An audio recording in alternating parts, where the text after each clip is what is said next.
Hello guys, magpipinakbit tayo ngayon. Yung itong hipon na to, galing pa sa Pinas to. Dala-dala ko. Ipapakbit ko siya kahit kulang sa gulay.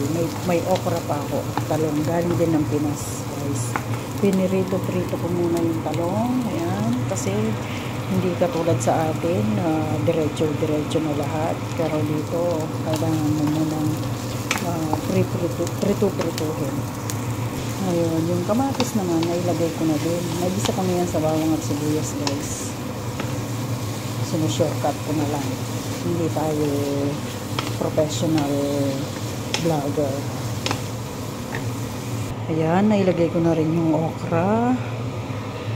Itong hipon na to, nilagay ko sa freezer. Nilaga ko muna sa atin. Tapos, pinakabalot-balot ko para hindi mangamoy sa aking maleta, guys. Ayan, tsaka isang sandok na oyster sauce guys, para magkaiba naman yung lasa niya, kasi si Habi hindi naman nakain ng may mga bago-bagoon ba. Ayan, kumukulo na siya. Atin muna siyang haluin.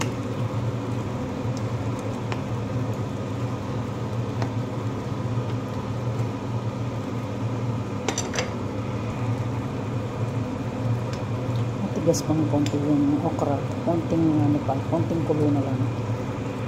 Ready na yan. Oh no.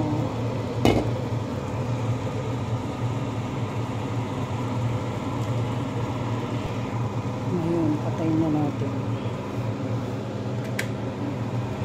Now it's ready to serve. Now it's ready.